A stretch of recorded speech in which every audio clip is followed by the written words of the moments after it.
Hey, yo, what's up? What's up? Welcome to the Killjoy Jake YouTube channel. If you're watching this on replay, welcome in. Thanks for stopping by. Thanks for clicking on this weird little stream. Today, we're talking all about I Know What You Did Last Summer, kicking off the first, I guess the first couple of, like the last couple of weeks, I should say. The last 8 weeks moving into this new movie, which I'm quite excited for. Let me tell you, lots of things I've been reading about this one has me excited for a new continuation. I have to be honest, though, I got to be upfront with you guys. I'm always transparent. I've always felt the original I Know What You Did Last Summer was slightly overrated. So I am excited to see what this new entry will bring to it.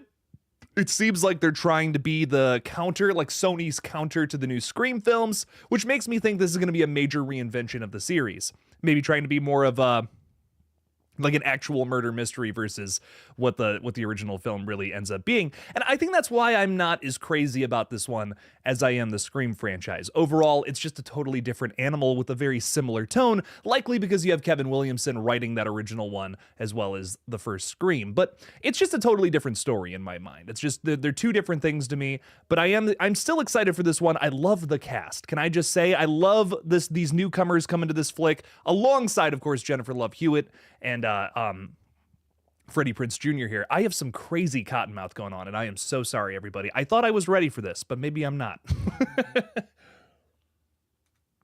On top of that, though, we have some other very exciting horror news this week. Evil Dead Burn got a full cast list, which is crazy, so we'll probably be talking about that, alongside a new release over on Netflix this week with Fear Street Prom Queen, which I just put out a little video for.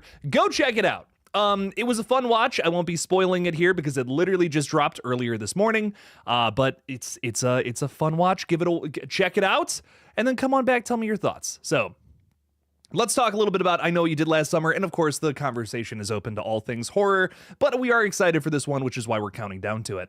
So let's say hi to some friends who are hanging out with us. We have Webs I Love 1122 saying happy Friday. Happy Friday! We made it to the end of the week, baby. It's time to talk horror. I love it.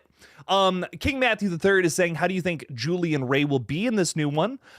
Great question. I did some research on that. Ray and Julie are no longer together. And that scene at the end of I Still Know What You Did Last Summer has unfortunately been retconned. So I know that's been a big question. Like, are these two together? What's going on here? No, doesn't seem like that's the case.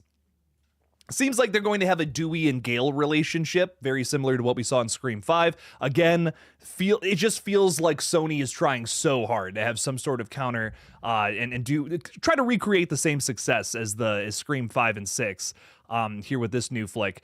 And it seems like they're doing some similar things with that too. Legacy characters maybe have a little bit of a struggle. You know, we literally never see them on screen together in that new trailer we just got. And it also seems as if in a brand new picture that only just came out 2 weeks ago, we know that Ray has his own like fishing place, like his own fishing restaurant or something. So he's still working on the docks. Maybe Julie has gone off somewhere and done her own thing in life. It seems like she's working at like a college or something along those lines. I'm still in the middle of my research, as you can tell, but it looks like it's going to be a fun continuation. There's still going to be some story to tell between Ray and Julie in this new one, which honestly I'm excited about. I would hate for them to we start the movie with happy ending. There's no story. That's no fun. This is a new movie. It's a new story in the series. I want to see story happening. You know, I don't want there to be no problems.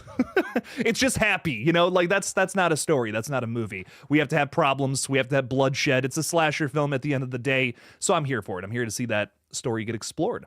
And King Matthew also thinks that Ray could be the killer. I mean, that could be the case. I'm not completely against it, personally.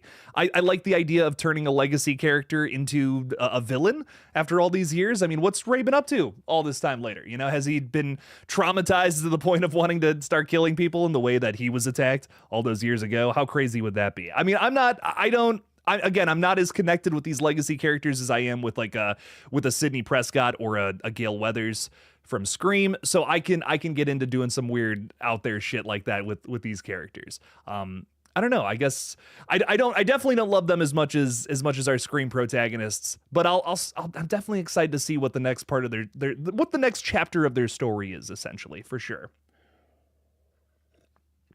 But my money, you know, the more I think about it, the more I'm getting into this, I really feel like it's a copycat killer. It's a new character under the mask. Again, Everything I'm reading about this one tells me this is trying to be Scream from Sony.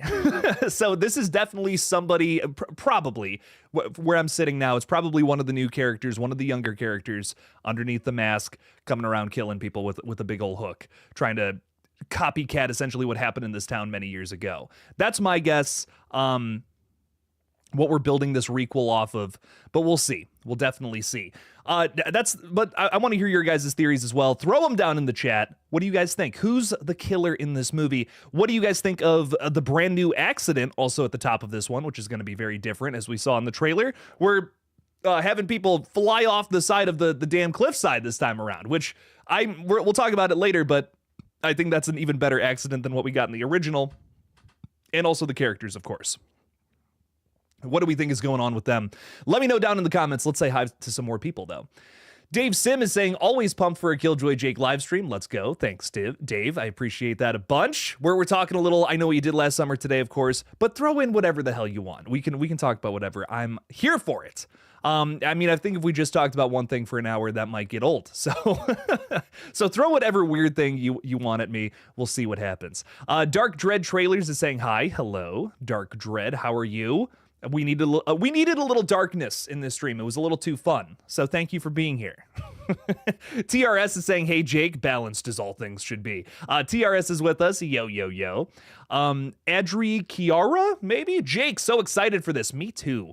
I'm very excited for this. I need some more blood, some more guts, some hooks through abdomens. I want to see it all.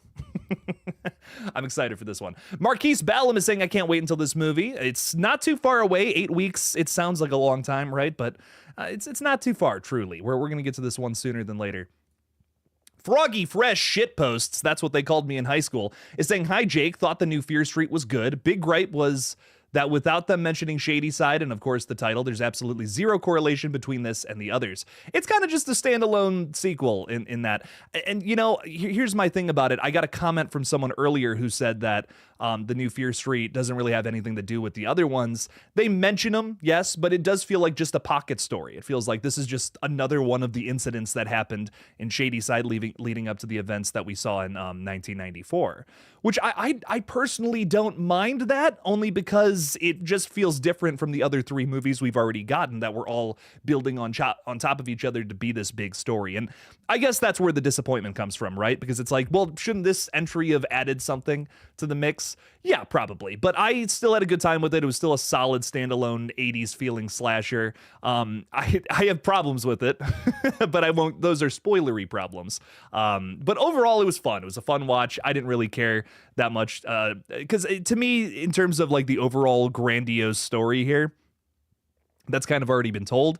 It's also been years since I watched those movies. I got to go back and rewatch them. So I was ready for them to do something new with Fear Street, I guess. So if the pocket story is the route that they want to go, I can't complain. I do love me a good pocket story.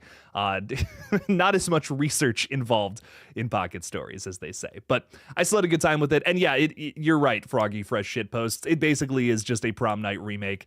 I can't argue with that, but it was a fun one at that. A lot of fun references. There's a Phantasm 2 reference in there, ladies and gentlemen. That's crazy. Come on now. That's pretty cool. I love Phantasm. Aaron Hughes is saying, hi, Jake. Hi, Aaron. Welcome in. Thanks for being with us, Aaron. A. Krenich is saying, hi, everyone. Ready for the horror chat? You're damn right. That's what we're getting into. It's getting spooky. You're going to get jump scared in the chat today, baby. Let's go. Ooh, I'm ready to get scared.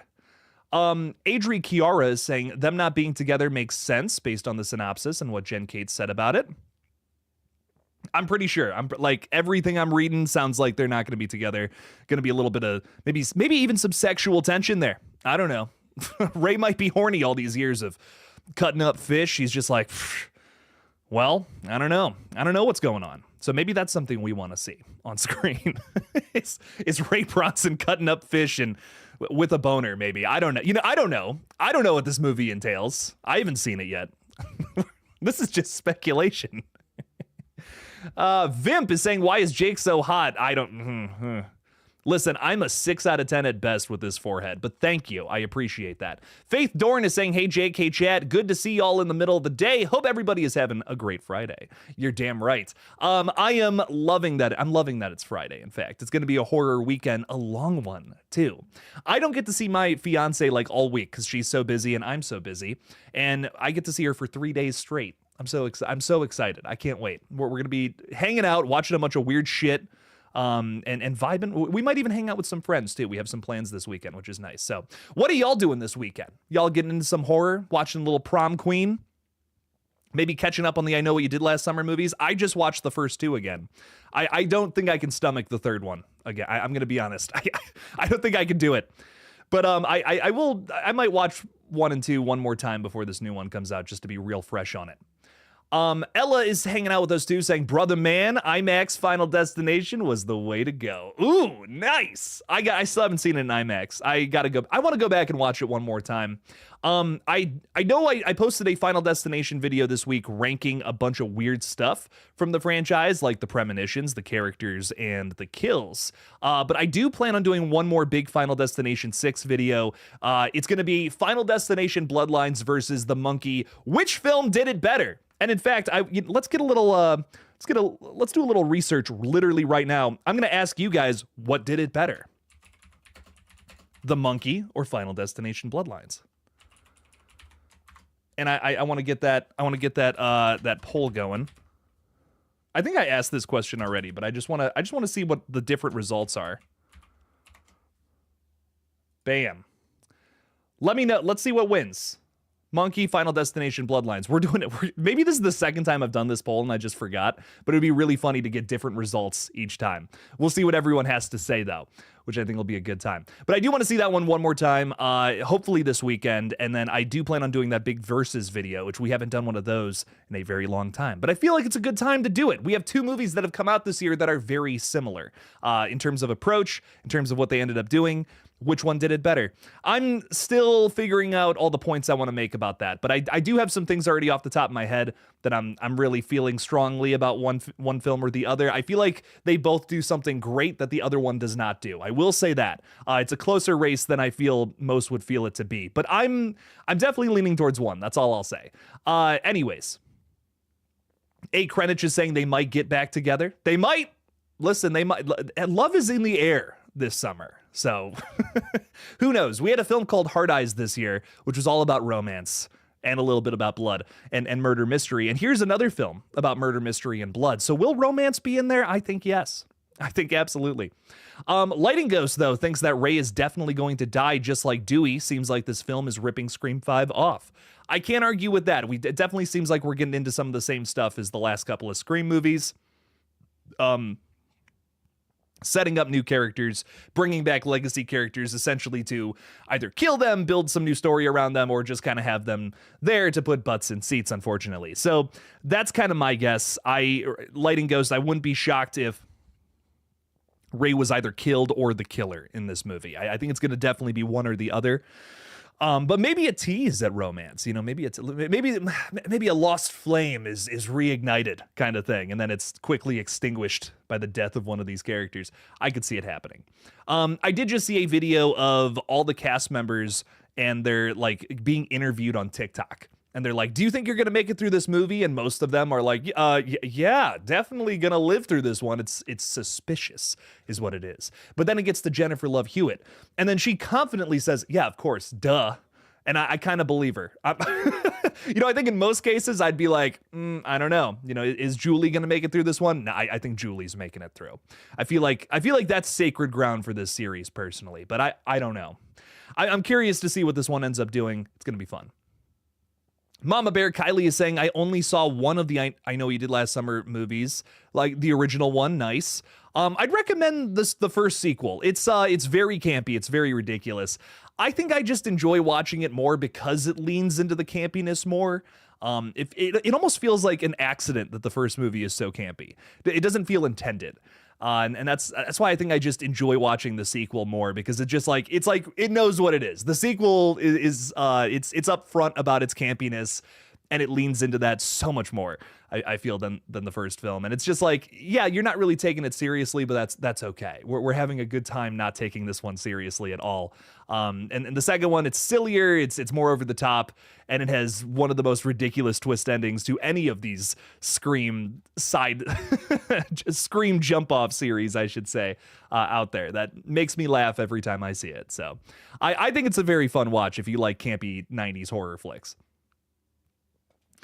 Ray was only filming for like a week too, so I mean, that's a lot of people are like, oh man, only filming for a week, he's probably not in the movie at all. But like that's a lot of time to, I don't know, to me it's like he could still be the killer. The killer most of the time is under a mask the entire time, and only has like a big scene at the end where they're revealed in a lot of these movies. He could still be the killer if he was only there for a week. I'd buy that. I don't know, that's not deterring me from that angle too much. If he was there for a day, a difference, that's a cameo appearance if I've ever heard of one. But he was there for a week, so I'm like, I feel like we could have done the entire third act, and maybe like a scene or two where he's hanging out at the fish yards or the docks or something. I can get into that. I think that makes sense. Just Jess is with us too, saying hi everyone in the chat. I was just watching the latest video on Jake's gaming channel, GullGotha. Go over and check it out. Hey, that's a pretty good idea, Jess. Oh my God. Yeah, definitely check that one out. It's a very fun video. Jess, Madison, Teddy, and I all discovered the laser cannon in Repo, a very fun video game. Go check it out. Jess is putting the link out in the chat. If you got to maybe scroll up a little bit, but that's okay. Definitely give it a watch, though, and subscribe to the page. We're almost at 800 subscribers. Would be really cool if y'all could just hit that little red button. Even if you're not into video games that much, it would help us a great deal. We want to get to 1,000 subscribers, hopefully before the end of the summer. Fingers crossed. So help us out with that one. That'd be pretty dope. Thank you, Jess, for putting the link out there. Appreciate you a ton. Cody is also here. Thank you for being a member. And real quick, just want to thank Cody, Lighting Goes, Just Jess, A. Krenich, and who else? I swear I saw someone else. Maybe not. Anyone who's a member. Raggedy Man, My Chunky Jordy. Thank you for being members of the page. You guys are the best. Samantha Robinson, I almost forgot you. How could I? How dare I say that? Cody's saying, oh yeah, Ray is PTSD around hooks. I would too in his situation. For sure, I think it affected him more than Julie. Imagine if Leonard from Big Bang Theory is the killer. Oh my God, Johnny Galecki. Johnny Galecki is such a silly little guy in that first movie. He's so creepy. He's not the killer, obviously, but he was doing something weird. There's no doubt in my mind about it. So he did something nefarious that we've yet to know about in this franchise. I don't like how he's calling himself Daddy in that one scene. It's just upsetting. The dialogue in the original I Know What You Did Last Summer it should be studied. It's so campy and weird. But Johnny Galecki especially, man, I don't know. I don't think he was reading from the script. Like I refuse to believe it. I truly think he was just kind of like making shit up, and they were just like, oh, let's keep it. That's funny. That's my theory on the original film. The dialogue is whack at best. But yes, I could totally see him being a killer. You don't just call yourself Daddy unironically, and you don't have something fucked up going on up here. I'm sorry. That's my take on that character. He creeps me out a little bit. Adri Kiara, I keep having trouble with that. Kiara, hello, my friend. Saying, I actually love that they changed the accident because it just opens up more room for chaos. I 100% agree. Changing up the accident is a big thing for me. I don't like the accident in the first movie. It bugs me. It's a pet peeve of mine, even.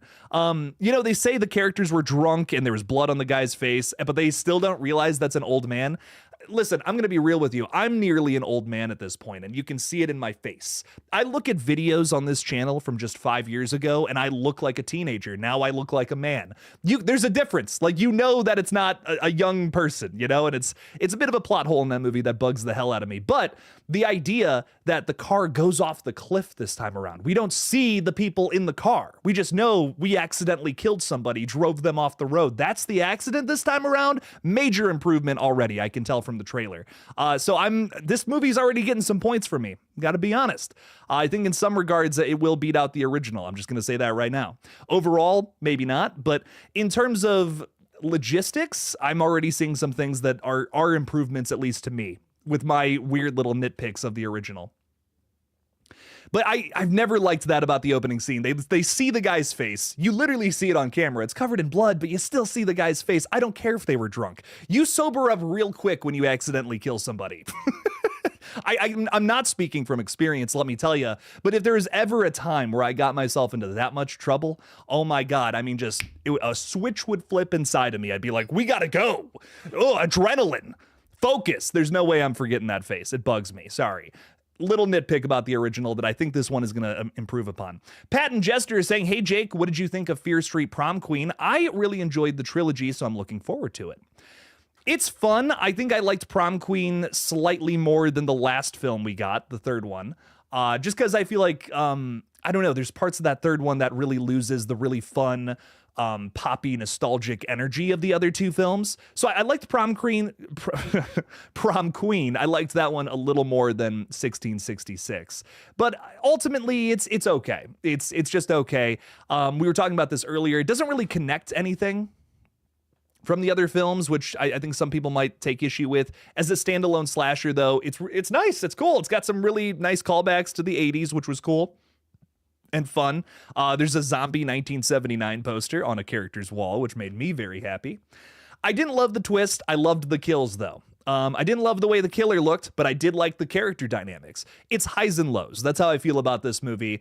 I don't know. Predictable. Yeah, I said that already. Overall, give it a watch. It's fun. Is it best of the year? No. It's a straight to streaming movie through and through, but it's a good time. It was a fun watch for sure. That's without a doubt. I was not frustrated with the film by any means, but there are some things that'll make you roll your eyes. Let's say that. But give it a watch and tell me what you think. Keon30 is saying, I honestly think it will be two fisherman killers, one going after the new cast and the other after Julian Ray. That could be interesting. So maybe someone connected to Ben, like the Ben Willis, Ben's son. I still crack up about that. So maybe that could be interesting. Someone connected to that. Maybe also a copycat killer too. I wouldn't be against something along those lines. I'm hung up on the idea that this movie is going to try so hard to be Scream and maybe reinvent the idea of what the fisherman is, which in the past has always just been the same guy or a family member or something along those lines, where maybe someone's taking up the mantle as a ghost face entity, essentially. Like, it can be anybody now. And that to me is what, like, I don't know, if it was me, if someone asked me, Jake, approach this franchise, what would you do to make a new sequel? I would say do that. Find a way to make the fisherman anybody in this town or anyone in the surrounding area, because then you can kind of do 100 of these movies moving forward. So if this franchise, I feel, is gonna, this entry, I feel, is gonna try to expand this franchise, make it bigger, build out this universe a little more, opposed to just the small story we all know and love. But that's my thoughts. I don't mind the idea of a killer going after our legacies and then after the new people too, though. That could be a fun dueling storyline that somehow meets together at the end. But again, I definitely feel like they're going to strive to not only make this more screamy, but also try to make a whole trilogy out of this, right? I think I saw somebody say that earlier. Like, do you think they're going to try to make a trilogy? They're definitely going to try. I'll tell you that much. I definitely feel like with requels, the goal is always to make more. Not the only goal, but definitely part of it is we want to keep making these movies and profit off of a very, noticeable IP. And this is one of those, right? So I feel like the goal here is to make more of them. How do you do that if this is just an isolated event again? Well, they're going to open up the idea of maybe killers want to don the mantle of the fisherman. It's this notable true crime story from this town that people are very fond of and they want to recreate. So something like that, I imagine we're getting in this film. Love that or hate it. Milkbeard. What a name. That would be the craziest pirate name. I am Milkbeard. Saying, I'm just hoping we don't get quick shots of on-screen kills, and I know what you did last summer. I know exactly what you're talking about, and I hope the same. I hope we don't get flashes back to that one, and it's like, oh, we've seen this already, We got a taste of that in this new Fear Street that was a little made me roll my eyes a bit. It's like, yeah, we know this is all connected. Come on now. We got tastes of that in, honestly, most of the requels we get. There's always some sort of flashback, and it's like reminding us of something that has already happened. It's like, oh my God, come on now. Come on now. A. Krenich is saying, I'm not as fond of I Know as I am Scream, but excited to see Freddie and Jennifer reprise their roles. I am too, and I totally hold that same sentiment. But I am excited for this one because I'm hyped to see what they do to reinvent the franchise, because I feel like you're not revisiting this series unless you're finding a way to make it into something new. And I'm always open to that. I'm always open to a weird change for a big franchise like this, especially one that, like, in my opinion, I Know What You Did Last Summer, it never needed to be a big franchise. Like, that should have been probably just a standalone from the 90s. But I'm really open to the idea of turning this into Sony's counter to Spyglass's Scream. That's really interesting to me. I'm open to it, just because I feel like it would be weird. It would be weird and different. And to see what maybe some of their screamy ideas are without that IP, of course. So I'm open-minded to it. I'm excited to see if this franchise reinvents itself, eats itself. I don't know. We'll see. But it things with Scream 7 seem pretty dour and dark right now. So just any sort of fun murder mystery thing that is done right, I'm very open-minded to at the moment. The new Fear Street is a Friday night slasher film at best, says Lighting Ghost. Yeah, but it's put it on with your horror buddies. You know what I mean? If you have a bunch of friends who love horror movies and can spot all the references, that's what this one's meant for. Is it anything better than that? Not really. I will say this though, it has one standout kill that I loved. I absolutely loved one of the kills in this movie. And once you get your hands on it, that's your hint. I think you'll have a good time with it once you get your hands on it. That's what I'll say. Samantha Robinson is with us too, saying, hi, Jake. My cat came running to my room when he heard your video come on. Your cat likes my videos. Now that's interesting. Most cats flee the room when my voice comes into the room. So that's really interesting. That's a fascinating discovery we've made on today's stream. Samantha, thanks for being here. You and your cat. I appreciate you both. Sloth King Chase is saying, I think the trailer looks good. A lot more brutal, looks like this time around. I agree, and that's another area I feel like we can step it up. You know what I mean? I don't know. I think there's a little bit of blood, some cherry sauce in some of the kills from the past, but I've never... The only kill that really affects me in the series thus far is Helen Shivers. Everything with that is, like, masterful.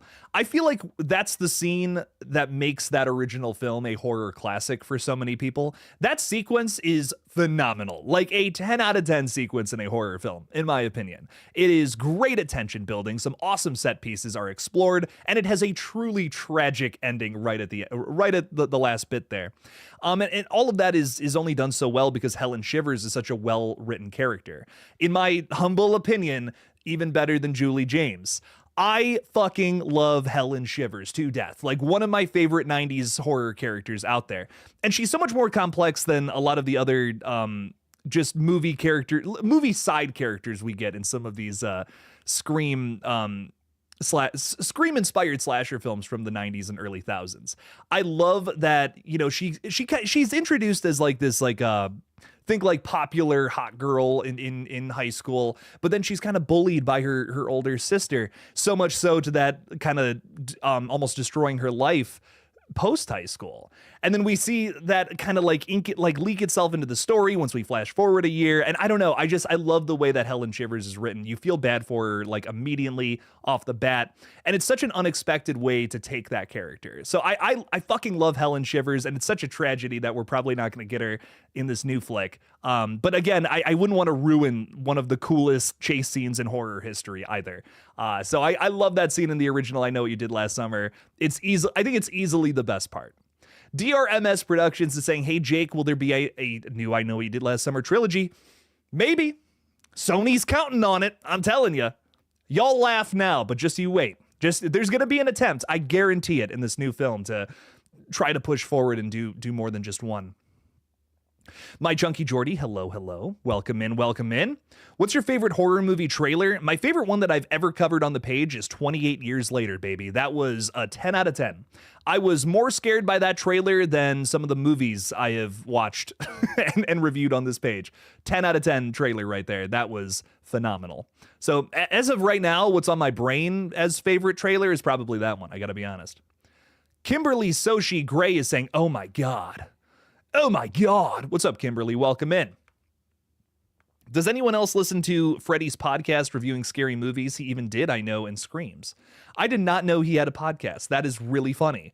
I'm going to have to look into that one. Oh, shit. That's wild. I feel really stupid because I don't think I realized that him and Sarah Michelle Gellar were married until today. I didn't even know that. I was like, oh, that's so cool. What do you know? Because I knew that, here's something I did know, believe it or not. I did know that Sarah Michelle Gellar had worked with director Jennifer Caton Robinson before on a film, Do Revenge on Netflix, which I have not seen, but I've looked into it a ton while I was doing research for this new film. I need to watch it though, because there's a lot of people involved with that project that are now involved with this one. So I knew that they had worked together before, and then I heard that she was like on set, they were friends, and I'm like, oh, that's cool. Not only is she revisiting like a big movie from her past and hanging out on the set, maybe even giving some notes, but she's friends with the director. That's really sick. Now I realize, oh, she's also fucking married to Freddie Prinze Jr. What do you know? Now that's crazy. I did not. Wow. Did not realize that, but it's very cool. I love that you're still kind of a family unit with this film and the cast members, which again I think will lend itself to a good quality slasher film. At least I hope. Ella is saying today is the start of my work week. That sucks. So my weekend just ended, but Final Destination was a perfect way to spend the weekend. I also got approved for a new apartment. Very nice, Ella. Hell yeah. I'm moving into my apartment very soon here, speaking of which, and you guys will see a new set. I am trying to bring this up as much as I possibly can because enjoy this while it lasts. It's going to be gone soon. But I hope you have a good week. That sucks that today's the start of it on Friday. But I hope you enjoyed Final Destination and you just got approved for a new apartment. So that sounds like it's going to be a pretty solid work week. And you have a dope job, Ella. You have a literally a dope job, which I love. And I'm almost jealous of. I think it's such a cool job. My Chunky Jordy is saying, I'm smoking weed and getting ready for Chinese food. That sounds awesome. Shh, weed not allowed in England. We will keep your secret here in the States, I promise. Weed is officially legalized here in Ohio, thank God. It has been for some time, and it's the place is a little cooler. It still sucks a little bit, but it's definitely like a step up. It's a positive for Ohio, let me tell you. And we don't have a whole lot of those to begin with. But have so much fun with that, Gina. Oh my God, I wish I was you. Sounds like you're having a fantastic afternoon. The Beer Belly Angler is saying, hey Jake, I saw Bloodlines and I was in theaters seeing the first one as a kid. That's awesome. And from one to Bloodlines, I gotta say, Bloodlines is the best out of all of them. Oh, Sinners was good, but not great. Dude, that's like, I gotta ask, have you seen all of them in theaters? Because that's so sick. Like this is my first Final Destination in theaters. I was too young to see the other ones when they came out. Because, it's weird. I probably could have seen Final Destination 5. I didn't. That's like when I was like really getting into horror films, I feel like as a young kid. My father would show me a ton of them too. But when I would actually go to the theaters was like Insidious, like 2010 era. Like that's when I was really starting to go and start to have a bigger appreciation for them, I guess. But that's really cool, dude. Oh my God. Let me know if you saw all of them in theaters though, because that is sick as fuck. I'm a little jealous, let me tell you. And, I gotta say, this is not a minority opinion by any means. Sinners is probably my favorite horror film of the year still. I don't know. I loved it. I loved every second, every frame, every performance. It just really did it for me. So that so far, that's like my, without a doubt, favorite. There have been some that, like, I have a top 10 for sure as of right now, but that's like easily number one and nothing's even close in my opinion. I don't think I'm alone in that opinion though. It's a very popular horror film. I usually have some weird flick at the top of my list too. It's usually something bizarre, but I think I'm in the majority this year. I fucking loved Sinners. I don't know. It really did it for me. Picky Piggy is with us saying, hi, Jake. Sorry I'm late. That's okay. Don't worry about it. Thanks for being here. Pat and Jester is saying, I still haven't seen The Monkey, but I'm going to go see Final Destination Bloodlines tomorrow. Seriously, cannot wait. It's been a long time. Enjoy and see The Monkey too, because it's basically a Final Destination film. I'm so behind in the chat. I'm so sorry, everybody. So I'm going to scroll ahead just a bit here. And we're gonna get up to the top. Also, I'm saying this 30 minutes in, and I should have said this maybe a little while ago, but that's okay. We have 30 minutes to meet a super chat goal, and then we will go for another hour. So if 10 super chats come in of any variety, any size, sort, whatever, we'll move on. We'll move on for another hour. Continue to talk horror, literally about whatever the fuck we want. So Just a reminder, very fun little thing there. Anyways, we got some fun people hanging out with us, like Eli Cortez saying, "Hey, McJordy." What's up, Eli? Welcome in. And you're saying hi to everybody. You're so kind, Eli. I keep saying Ellie. That's not right. Hello. You even said hi to me, too. What's up? What's up? Gory Tiger is with us, too. What's up? What's up? Fort Misery Gaming saying, Jake, did you hear Epic Universe is now open? I sure did. I am so excited. Spielberg was at the grand opening? That's awesome. Oh my God, that's so exciting. Remind me, are any of the new parks Spielberg related? Why do I not know this? I know he works with Universal all the time, but am I just dumb and I don't know this? I'm trying to think what parks are off the top of my head. The thing I've been reading about like all week is like the Dark Universe stuff, the Universal Classic Monsters. That's what I've been just getting into a ton. I just man, I don't know. I've been loving everything I'm hearing about that. That's like the main reason I want to go, is that part of the park alone, let me tell you. But I'm hearing great things about pretty much every side of the park. The rides I hear are phenomenal. I can't wait. Halloween Horror Nights sounds like it's going to be awesome this year too. I want to get down there if I could. It's a shame. But anyways, Webs I Love 1122 throwing $5 out there. Thank you, my friend, saying, "Hey Jake, I have had the privilege of watching every Final Destination in theaters. Even watched part 3 as a special private screening. That is so fucking cool. Way to rub it in." No, I kid. Dude, I'm so jealous, and you're so cool. You're way cooler than all of us. I fucking love it, man. You had private screening for 3. How did you get something like that going? Because I'm so lucky if I get a private screening for anything nowadays. I don't know how I swung this, but I got a private screening of Bring Her Back from A24, which, by the way, review is up on the page. Check that out if you missed it. It's a spoiler free. I know the film hasn't come out yet, so don't worry, it's spoiler free. But I always think it's cool when people are like, I got a private screening of this, and I'm like, I'm lucky if I can figure something like that out. So. What was it like back in the middle of the thousands to do something like that? Did you just like buy the screen? You might have just like done that, just like asked the theater to do it, because you can do that too. But still, very cool. I'm jealous as hell. I've only seen 6 now in theaters. Maybe they'll re-release the other ones. You never know. So, but my friend, thank you for the 5. I really do appreciate it. I'm so jealous because this is such a fun franchise to see in theaters. Honestly, I think I like Bloodlines even more because I was in a halfway packed theater at 3:00 in the afternoon. I have to say that. I have to remind everybody that 3:00 is not a very popular time to go see a movie. So the fact that there was even like half the seats full at this time period for the very first showing of the day for Final Destination Bloodlines was insane. And I thought that was amazing. So just very cool stuff. And people were, hooping and hollering, getting all excited about this new horror movie in the middle of the day. It was awesome. It was just a great vibe. And it must have been awesome to see all the other ones too. It must have been a similar situation, I'm imagining. So I guess I'm just trying to paint that picture in my mind a little bit. But let me know more about that, my friend. I see you put something else down there. You worked with someone at the time that had a connect in the industry. You're so cool. You're so much cooler than me. Saying, I was at the right place at the right time. It was a marathon of all 3 films with one of the actors introducing the 3rd film. What? Oh my God. That's awesome. That is so dope. That's dope as fuck, man. Oh my God. Well, that must have been, this franchise must be very special to you then. And I think that's awesome. So rock on. Final Destination 3 rocks. Crazy underrated. I'm glad you got to see it with fucking having the guy from the movie introduce it and all that. So cool. Thank you for the $5 though, my friend. I really do appreciate that. Samantha's asking who's seeing Stitch this weekend. That would be I. My girlfriend, my fiance. Don't make that mistake. She'll actually stab me. My fiance Madison loves Lilo and Stitch, so we are going to see that one this weekend. I don't see myself reviewing it, but I'll probably be talking about it on these streams. I'll tell you that much. So I'm excited. I'm quite excited to see that one.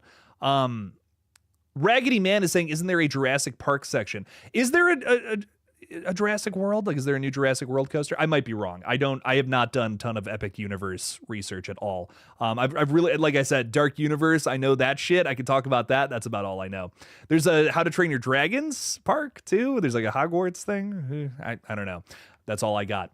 Eli Cortez is saying, don't forget to slash that like button and sub to this awesome channel. Thank you. And consider becoming a member for some sick perks. Speaking of which, I have 2 review videos going up at the top of next week for members. For all members will see these. They're on...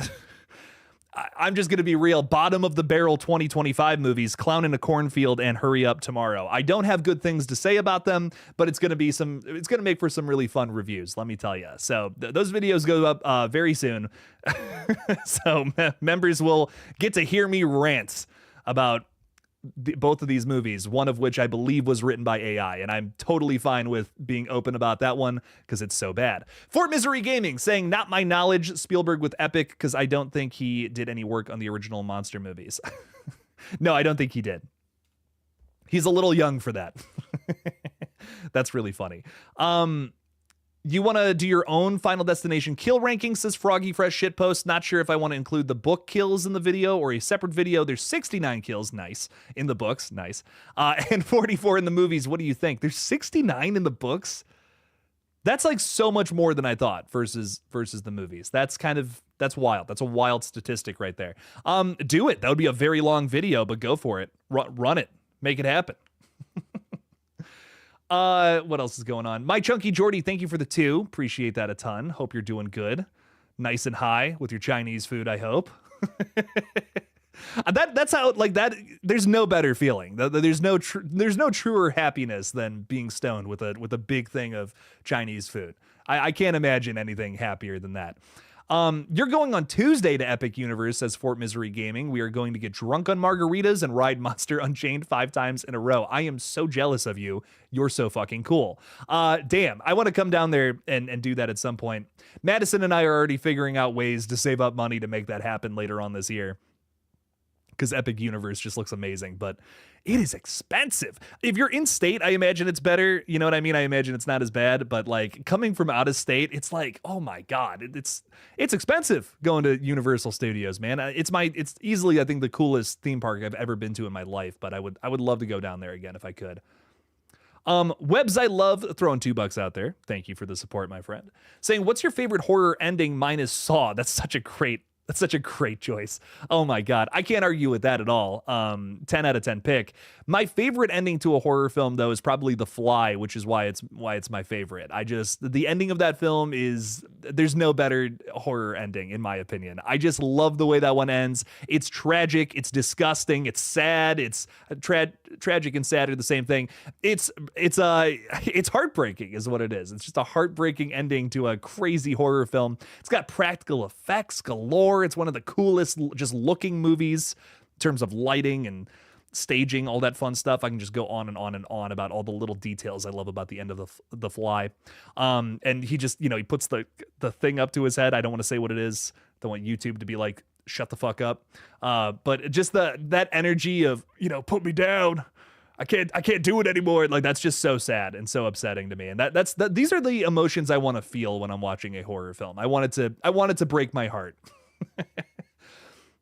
But it's so unique in that. I love a good tragedy, and this is just such a well set up tragedy, in my opinion. It's the Romeo and Juliet of horror films, I feel. And that's what I'm all about. But thank you for the $2. I appreciate that. The ending of Saw is phenomenal, though. That's like genuinely one of the greatest twist endings of all time. So that is such a great choice. Seriously, 10 out of 10 right there. Dark Dread Trailers is saying, what was the best bit of Clown in a Cornfield, even if you didn't like it? The moment it ended, and I'm not even exaggerated, that is my least favorite film of 2025. A waste of time. I can't believe I paid money to see it.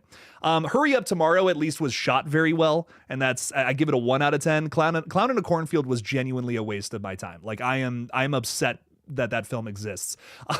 Gina throwing $2 out there saying, my boss wouldn't get many horrors at my cinema. Oh, that's no good. So you need horror films at the cinema. Come on now. That's like that's what's keeping cinema alive, I feel. I would go so far as to argue that.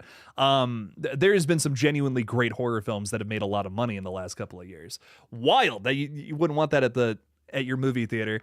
Even if I wasn't a horror fan right now, I'd be like, yeah, we're putting all the horror films in theaters, man. Are you kidding me? That's crazy. But my Chunky Jordy, thank you for the 2. That really sucks. That sucks balls. Christine's also throwing $2 out there. Thank you, Christine. Appreciate the support.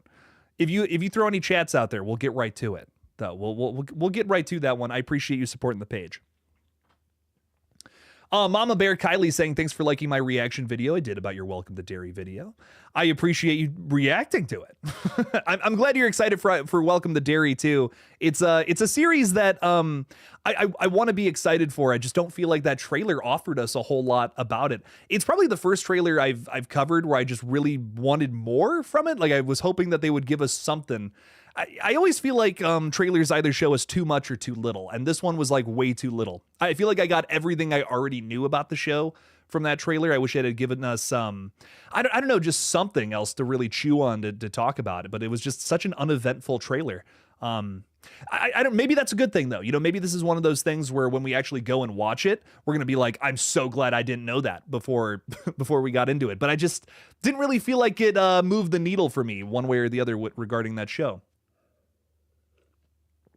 It wasn't even a bad trailer. Just, I don't feel like it didn't do much for me. The one way where I was like, yeah, you know, the one point where I was like, okay, was like that final shot of Bill Skarsgård and all the makeup again, but you couldn't really see him that well. You know what I mean? It was one of those things, but maybe I should stop complaining because maybe it's better that we got too little opposed to too much, right? That's kind of where I am with it. Gina's saying, thanks for knocking zigs out with your voice. I tend to do that with people. When people hear my voice, they either run away screaming or they just pass out immediately because they can't take it anymore. So you're welcome. You're welcome for that one. Thank you for the 2. Oh my God. Did you just say he's hyper as his girlfriend visited too? That's hilarious. So he was a little excited is basically what you're telling me. Okay, understood. That's hysterical. I'm glad I calmed him down then. Maybe I'm not gonna say that. But Gina, thank you for the super chats. I really do appreciate you. Thanks for supporting the page. Lightning Ghost is saying, hurry up tomorrow was awful. Just a promotion to his album and Jenna can't even save the film. Hurry Up Tomorrow was awful. It was like genuinely, in terms of story and all that, just terrible. It was the Weeknd having an ego a panic attack, I guess. I don't know.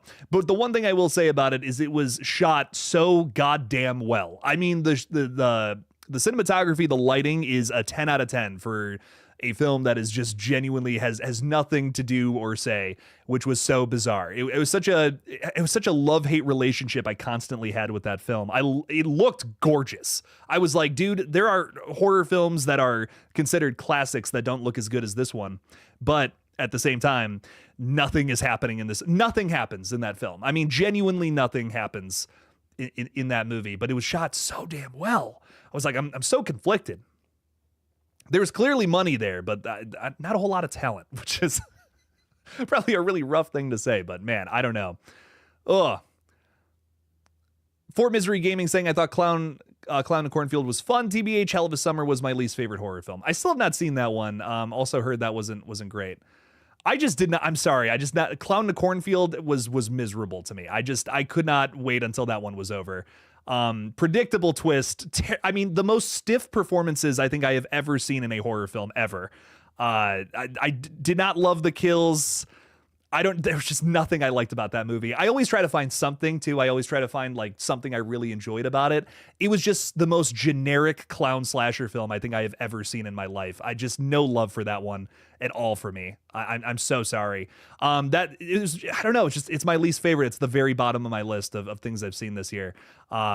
But I'm glad other people seem to like it. It was not like, I heard so many people say, oh, it's gateway horror. It's trying to get people into things like Terrifier and all that. I'm just like, what? I don't know. I just don't agree with that take at all. I don't know. It was just it was nothing like Terrifier. It was nothing like what a lot of the reviews were painting it out to be, illustrating it to be. That's the word I was looking for. Just not a movie that really did not move the needle for me quite at all. Webs I love though, throwing $5 out there again. Thank you for the super chat. We only need 2 more left. Look at that. Damn. Y'all are amazing. Thank you so much. Appreciate the support of the page. Saying, what is your guilty pleasure horror film? Oh, I have so many answers to this. Mine is 1990's Night of the Living Dead remake. Webs I love, you and I are just like fast friends. Can I just say that right now? You have so many great you have so many great takes that I love. I love 1990's Night of the Living Dead. Is it good? I don't know. But do I love watching it? Yes. It has Tony Todd. It has here's my thing. Here's my thing. You will win me over so fast with a reboot, continuation, whatever for a franchise if you're able to find a way to do something better than the original. And the 1990s Night of the Living Dead has a way better Barbara. This is a hill I will die on. I don't care. Barbara is 1,000 times better in this film. She's a badass. I'm rooting for her the entire time. Is the story maybe, a little rough around the edges? Sure, but I don't care. I love watching this film. It is one that my buddy Connor and I love watching so much. It's funny too, because when I was I wasn't sick. I got hurt. I got hurt doing something that I probably shouldn't talk about on here. But something happened with my foot that was really bad, and I couldn't be on it for a week. And my buddy Connor actually bought me the DVD of this film, and that was the first time I watched it. It always makes anytime I think of this movie, I think of that, which is very funny. I put this movie on and I'm just like, I don't know. I was like, this is genuinely fun. This is like, this is a really good time.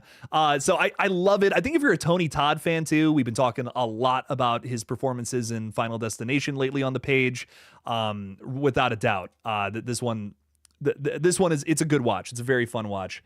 And I think if you like the original too, it's a good watch. I'm not saying I like it more than the original, because that one's a classic, right? But oh my God, what they're able to do, and Tony Todd's performance, what they're able to do with Barbara, there's a lot of things to love about that one. But Webs I love, I just appreciate your takes here. Thank you. Thank you for this. What's my guilty pleasure horror though? I have so many like that. I'm like, this isn't good, but I'm having so much fun watching it. I don't even care. Piranha 3D is one that I put on like once a year. It's an annual summer watch for me. Personally, I saw that one way too young. I saw, like, my dad took me to it because we were kind of getting into horror. Like, he got me into horror films when I was younger, and he saw, like, I think he saw the trailer for this movie and didn't realize there was going to be as much nudity in it as there is. And he took me I believe I was 9 or 10 years old when this movie came out, 9 or 10 to this film that is full of boobs and the most insane gore I think most thousands movies have to offer. Dear God, I fell in love. I was like, this is an amazing movie. I 10 out of 10 should win an Oscar is what I said walking out of the theater. My 10-year-old take on that film. But oh my God, I still love it to this day because it really is just so bloody and over the top. And I am so, if you can do that with your movie, have these like genuinely fantastic kill sequences in places where it's so unexpected in broad daylight, like how that movie's able to achieve. I'm gonna be impressed. I don't know what to tell you. So I love that one a bunch. I'm just it's my maybe my number one guilty pleasure. Is it a good movie? Absolutely not. But I will watch it over and over and over again, probably until the end of time. I also really liked that the main character's name was Jake. So that was another thing. I was like, oh, that's me. Look at that. But great choice for guilty pleasure Webs I love. Thank you for the 5. I appreciate you.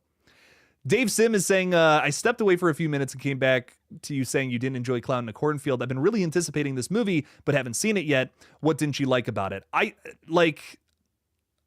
Respectfully, the acting is some of the worst I've ever seen. The performances are like just crazy stiff. And usually that's not even the fault of the actors. Usually that is a director's fault, which is shocking because this comes from Eli Craig, who made one of my favorite like weird meta horror films that nobody talks about, which is Tucker and Dale versus Evil. So like, I don't know whose fault it is, but the performances are like unwatchable.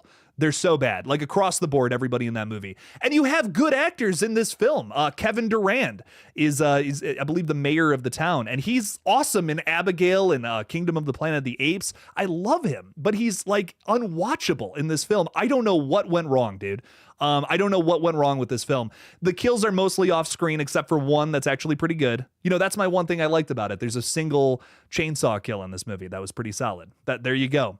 The dialogue is constantly reminding you of things that just happened. So it's literally a movie that is made for people who are on their phones their entire time, which is my number one pet peeve about modern horror films.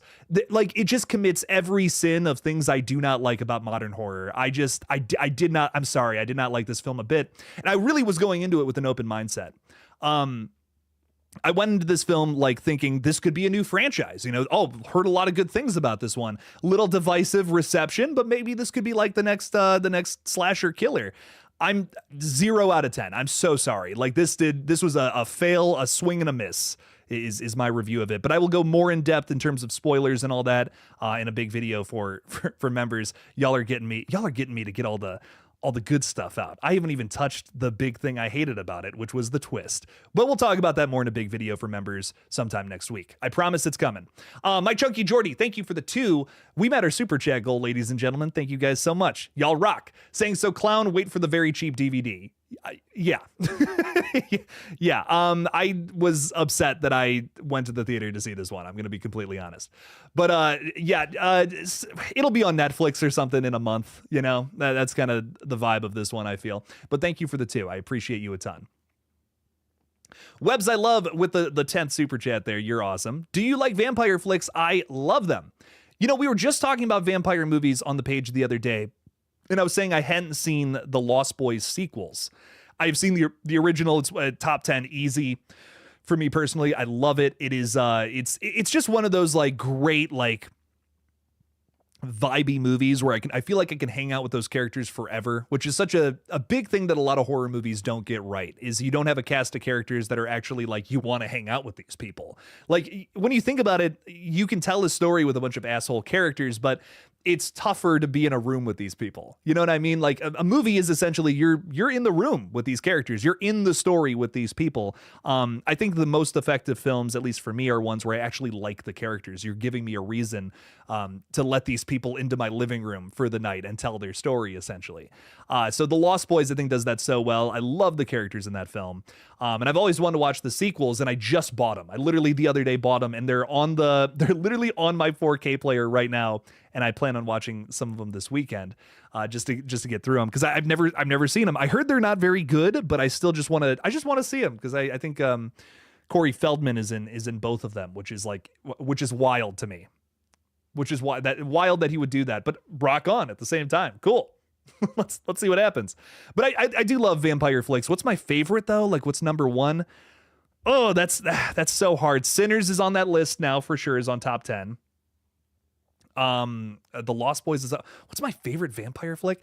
You know what? I'm gonna tentatively say 30 Days of Night, because it's just so brutal, and it is I think it's the scariest, the most scared I felt watching a vampire flick.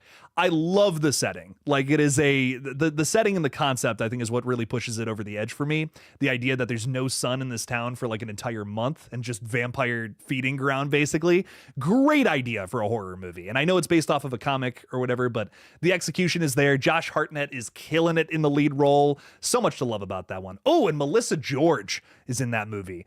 Crazy underrated actress who is in a bunch of really good horror flicks from that time period. So lots to love. So much to love there, without a doubt. A. Krenich just watched Nosferatu 2. Not Nosferatu 2, the sequel to the new movie. No, I'm kidding. She just watched Nosferatu, the new one. Bill Skarsgård was the Count, apparently. Yes, I love that movie. I love that one too. Would that make my top 10? Maybe. I mean, I really enjoyed Nosferatu. I've only seen it once though. I have not gone back and revisited that one quite yet. God, if I had another hour in the day, actually, let me rephrase that. If I had another 2 hours in the day, I would spend it watching another movie if I could. I am just sitting here editing things all day long. But man, one of these days I'm sitting down and I'm watching some of these movies again. So many I want to rewatch. So many I want to give another shot to. We're ending the poll, by the way, which got 75% towards Final Destination Bloodlines and 24% for The Monkey, with 45 votes coming in.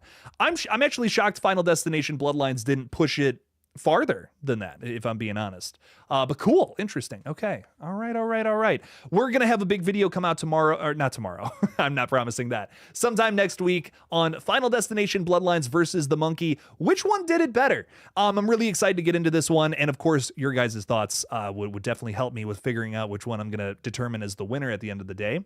I will say in my head right now it is close, but I'm leaning towards a winner. I think I know which one is ultimately going to come out on top. But I have some very good points for both of them. I'm going to argue for both and then ultimately give my take at the end. So I'm quite excited to make that video sometime next week. A few folks joining us, by the way, are the Chain TV. What's up, my friend? I hope there's another Hereditary movie. The first one gave me chills, and hoping a second movie will happen. Great story, pacing, and characters. I love Hereditary too, but I do feel like it's I think the thing I love about it is Ari Aster's style at the end of the day. And we do have a new movie from him coming out this year called Eddington, and it sounds like it's going to be a fucking nightmare. So I'm if you're into that, check it out.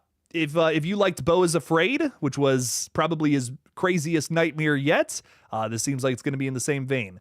So definitely give it a watch if you want to ruin your entire afternoon, like how Beau is Afraid did for me. I was a nervous wreck coming out of that film.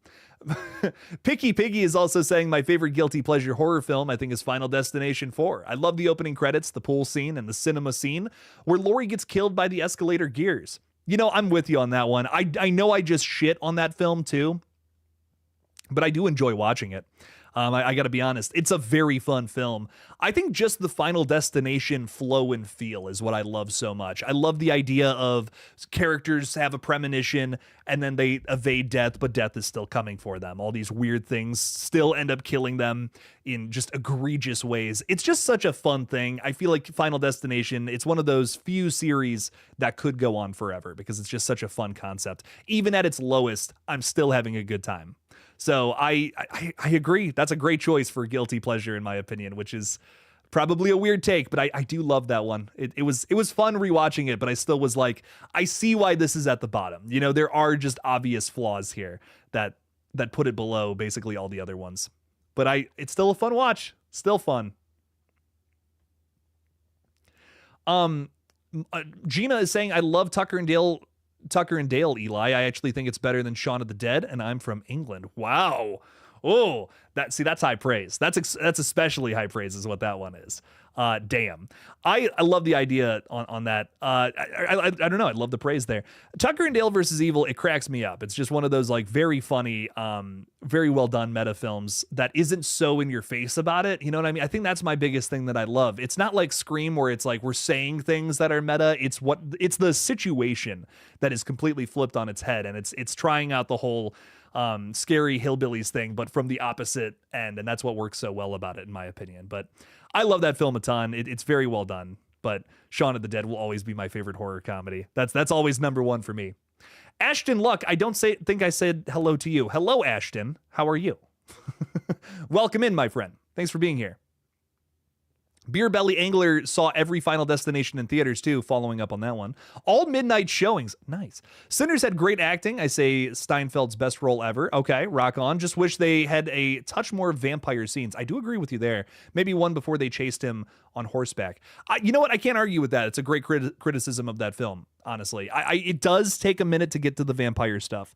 But I do feel like that film was more about like the themes it was presenting, right? More than anything. But even then, it's how Jordan Peele describes his movies as thoughtful popcorn flicks. Like it is a popcorn movie at the end of the day. Like you are still watching a lot of crazy, explosive shit happening on screen, but it's got a message there too. And those are some of my favorite modern horror films, like movies that are able to commit to something like that and do it well. And but I do agree. There was a period, I think maybe 45 minutes in, where I'm like, okay, let's get to the vampires already. Like we had one little scene of it. It's like let's make this happen. So that's probably, I think I share that criticism a bit, but it's still just probably my favorite 2025 horror film for sure, without a doubt. What it was able to accomplish is just so much fun. I don't know. It's so bloody, so over the top, so thoughtful with its characters too. The duality between those brothers, I think, is just is written so well. Ryan Coogler should make more horror films is basically what I'm getting at. Movie Man throwing $5 out there. Thank you, Movie Man. Appreciate you. You and all your movies. You man, you. Final Destination 7, Bloodworth Army vet son takes out, this is, wow, what a way to start a super chat. Takes out evil people to live longer and travels and trains survivors to do the same before their time runs out. So he takes out evil people essentially to steal their lifespan. People, and maybe you could get into something that's morally questionable there. It's like, who are you deeming as evil? Kind of like with Jigsaw, right? We're like, dude, this guy just like stole a bike, okay? He doesn't deserve to die over that. Relax. So that could be fun. Maybe guy has a bit of a god complex kind of situation. I pitched something similar to that in my Final Destination 7 video from Monday of this week, which if you have not seen, give it a watch. It's a fun one. I love the idea of just some sort of character who almost lives outside of it, or has beaten the system so much to the point that they're doing shit like this. Like they've masterminded to be able to steal lifespans, or maybe even just doing something along the lines of this. I pitched the idea of a character completely outside of the premonition, completely outside of like characters fated for death, who is obsessed with the idea of these characters who have these premonitions and then die. He's a conspiracy theorist. Dude has been like following it since like the events of the first film, or maybe even all the way back to 1969. Dude knows that like these things happen all the time, and he's everyone thinks he's crazy, right? It's like, that's ridiculous. These are just random happenings. It's all coincidence. It's all coincidence. But he knows that premonitions happen. He's obsessed with it. He wants to witness the force of death acting upon people. So my thought was, what if he's like following this next group of people and, kind of rooting for their deaths? He's not killing them, so to say. He just literally wants to see death work its magic. I almost feel like it could be an audience surrogate character too, right? Because we want to see these characters die at the end of the day. That's why we go to Final Destination films. We want to see these ridiculous deaths. I mean, a Final Destination movie without anybody dying wouldn't really be that fun, would it? So I almost feel like there's a meta attitude about that you could incorporate into the film. It would just be a really different and interesting character who maybe fucks with death's design, something that was set up in the previous film. You know what I mean? Like, does he end up getting in the way of death and getting killed for whatever reason, maybe at the end? Or maybe the opposite. Maybe he's helping death, so death expands his lifespan or something ridiculous like that. So I don't know. There's a lot of potential, I think for Final Destination with all of the weird lore that's been set up. There's so many different routes that they could take it that I don't feel would be like too much to chew on either. I think there is the worry of, well, would you have had to have seen that movie a couple of times and understood the lore going into this new one? Or could we still just tell this as a jumping point for just any general audience member? And I don't think it would be too crazy to say that there's a character who's just been following the events of all the other films. If you're going to see Final Bloodworth has a son, which would be interesting as well to kind of expand that bloodline, because technically it still needs to be taken out, right? According to the lore that was set up in the previous film. So that is interesting. That is interesting. It interests me quite a bit. Christine just put a chat in here. Christine, you sent a super chat earlier, and I appreciate you for that a ton, saying, can you do another live stream bracket? Yes, absolutely I can. That sounds like a lot of fun. I would love to do a live stream bracket. We haven't done these in a very long time, and it's not because I don't want to do them. I just haven't been able to get someone to do them with me. It's always tough scheduling these things. We're currently scheduling, which I don't know if I should talk about this or not, but we were trying to figure out the Lethal Collective again. And if you've been here for a long time, you know what I'm talking about. Me and 3 other wonderful Scream content creators would come together and we would talk about whatever updates were happening in the world of Scream. And we're thinking about bringing it back this year as things start to ramp up for Scream 7. So once I Know What You Did Last Summer comes out and some of the big October releases drop, I imagine the Scream news is going to start flowing like a raging river. So we want to get everybody back together and do this, something that would happen actually on all of our pages, opposed to just a separate channel, which I don't think really worked out last time. So live streaming, getting back on track here though, doing the brackets though, yes, I would want to do this. I definitely need someone there with me. I feel like it wouldn't be as fun if I'm just talking, saying like, this is my opinion, that moves forward. You know what I mean? Like, I think it's when it's more with a group, it's a lot more fun. that lends itself to debate, right? And then also there's audience participation in that as well. Saying, going off of all the specifics, like if it's a character related thing, like we've done Scream characters, we've done different slasher franchises, slasher villains, and all that in the past. Those are really fun streams. But yes, I'll bring those back, Christine. We'll do something, maybe even leading up to I Know What You Did Last Summer. Maybe we'll do some character rankings, something along those lines. That could be fun. By the way, if I'm cutting out for some people, just close YouTube and then come on back. It is a situation that YouTube has been dealing with for some time now with its with the live streams. I found out recently it's not something on my part, although I thought it was. So yes. And I am streaming in 1080. Okay, there we go. I was on 720 for some reason too. So there we go. Just making sure. Cool. Rock on. Our Life in Horror is hanging out with us. Have not said hello to you yet. I'm so sorry. Welcome in. You're doing good, I hear. Good. Welcome in, welcome in. Appreciate you for hanging out with us. Joe Bet Gret is also with us. Yo, yo, yo. What's up, Joe Bet Gret? How's it going? Welcome in, welcome in. I do really like, we got a lot of people just going back and forth in the chat saying hi to each other. It's wonderful to see. Makes me very happy. Eli Cortez is saying Shaun of the Dead is God tier. We might have to do a horror comedy tier list because there's been 2025, in my opinion, has really been the year for horror comedies. So many have reigned supreme. Companion is such a big one. Hard Eyes, I thought was a really great watch. The Monkey, even Final Destination Bloodlines, I think there's an argument to say it's a horror comedy.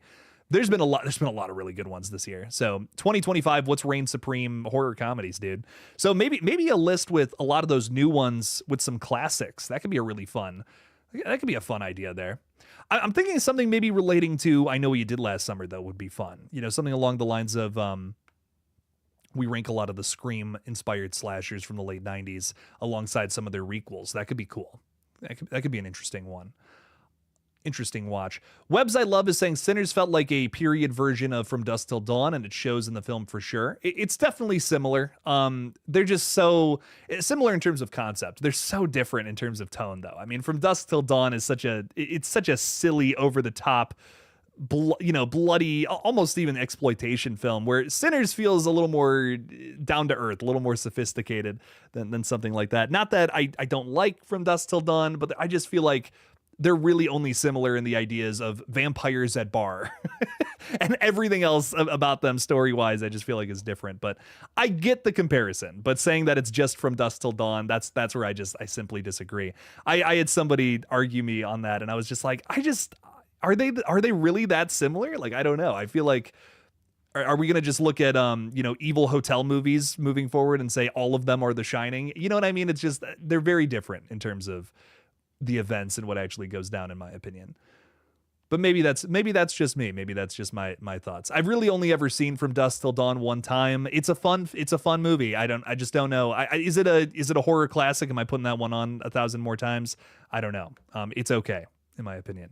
Quentin Tarantino's character disgusts me so much in that movie. I don't know if I can watch it again. I'm going to be honest. I love Robert Rodriguez, great director.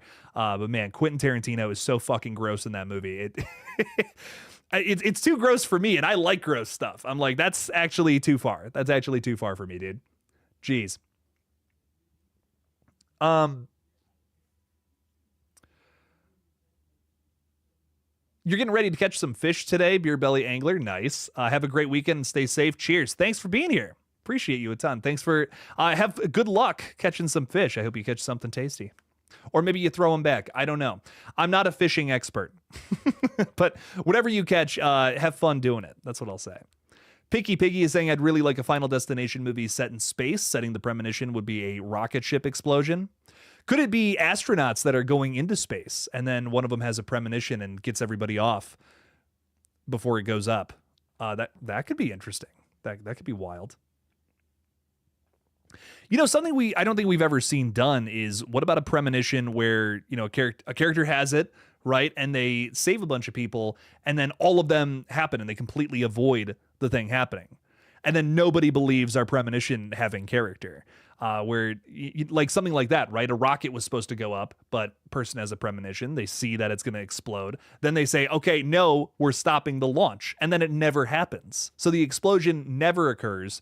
Nobody is convinced that they're going to die. So now the entire film, we have this back and forth of, well, no, we're not actually going to die. Come on, that's ridiculous. There's a little more of there's a deviation of the formula there, but it's everything's still unfolding. People are still dying. People are still dying past the premonition, right? They were all supposed to die, but nobody did. That could be interesting because then you would have a smaller group of people. Like, isn't there only ever like 4, 5, or 6 people in a spaceship, right? That would go up. I think that would work. I think that would make sense. That could be a really fun, really interesting angle. A bunch of astronauts who are supposed to go into space, but the ship just never went off because everyone got off the ship. That's interesting. Joe Gret is saying, I'm joining you guys on my lunch hour. Nice. Enjoy. I hope whatever you have to do after your lunch hour, it's quick, it's easy, you get out of it real fast. Then it's time for horror movies, right? Come on now. Rock on, Joe Bet. A. Krenich is saying Companion was excellent. This was one that I don't think I really appreciated until I watched it again. It's a very funny film and I had a very good time with it. But, I think the first time I saw it, I was just seeing a lot of the comparisons between this and Ex Machina, which is another movie I love a lot. It's essentially the same film, but just a little more straightforward. And it's very, very, it's so sullen. It's such a sullen, sharp commentary of a film that really upsets me. And I think that's why I like it. But Companion is kind of the same thing, just a little more like just goofier in tone. It's the horror comedy version. It's the scary movie version of Ex Machina. Watching it again, though, I think I've noticed on the second go around how slick and crazy it is with its themes. It's hilarious, and sometimes that's all you need for a good horror film. But this one's clearly trying to do more than just that. And I think I don't think I really appreciated all of those angles until I watched it again. My initial review was a little more scathing, but I liked Companion, man. It's a fun one. It's certainly moved up my list. It's in my top 10 now for the year. I had a very good time with it. So I also love Sophie Thatcher. Sophie Thatcher and Jack Quaid. We have to be so real about this. These are two very big, and hey, Krenich, you just put it in there. Look at that. Jack Quaid is rapidly becoming one of my favorite horror actors. He's really phenomenal. I mean, he is so funny in that movie. Him and Sophie Thatcher are a great duo. I'd love to see them do another horror film at some point together. That would be awesome. Ron Mistar's Families Continue. Is this like a sequel to the first Ron? I don't know what's going on here, but Ron, hello, welcome in. Saying, isn't there a new Return of the Living Dead coming this year? I binged 1 through 5 last week. Nice. That's a fun binge. Those movies are great. The first 2 are my favorites. I enjoy 3, and then I have not seen 4 and 5. But I've seen the original trilogy, and man, those are some fun flicks. But yes, we do have a new one on the way. It is a Christmas set Return of the Living Dead flick, and we only have a single teaser of Tarman dragging a Christmas tree through a graveyard right now, and he appears to be like frozen. He's got like icicles, he's usually very drippy, and he's got a bunch of icicles on him, which I think is very cool. So I'm really excited for this new one. I have not seen 4 and 5 though, Ron. What are your takes on those? I've heard that they're like very low budget and very different in terms of tone. So let me know about what your thoughts are on that. That's another one of my favorite horror comedies out there. That is a roller coaster of a film from start to finish. It is so ridiculous, so gory and goopy too, but it's also finds some scary moments, man. Oh my God, when they capture the one like female zombie and she's like halved, like you can see her spinal cord like wiggling around. And she says that thing about like, oh, brains are the only thing that alleviate the pain and all that shit. Ooh, that's scary, dude. That's fucked up. I like that. But Return of the Living Dead, a franchise I'm so happy is coming back this year with the new entry sometime this December. Can't wait for that one. That's certainly one on the horizon. Probably going to cap the year off with that one. Probably the last big one we talk about here for 2025. Jack, I read that already. Samantha Robinson is saying, I want a Final Destination movie where the opening disaster takes place in a shark cage. Ooh, you know what's funny about that, Samantha? We're kind of getting a movie very similar to that I'm really excited to cover next month. What is it called? Oh my God, I forgot the name already. It's a Shudder original that's coming to theaters because it's so getting some praise. I'm looking it up. Shudder shark movie. If you guys know what it is, please save me some time and and put it down below. Dangerous Animals. I couldn't think of that. Oh, Dangerous Animals looks so weird and so good. I am very excited for this one. So think a Mick Taylor type character, right? From Wolf Creek. And he's kidnapped these two girls on this ship and he's feeding them to sharks. He's like slowly watching as he like lowers them with a hook into shark infested waters. So it's a shark horror movie, but with a twist, right? And I'm very excited. I'm very excited for that one quite a bit. But seems like it's going to have like a Final Destination attitude to it. Some really elaborate over the top kills. But I do like the idea of water-related Final Destination movie sometime in the future. I'm very into that. I pitched a cruise ship idea the other day in one of my videos, and I'm still standing by that. Cruise ship, Final Destination, I'm all about that.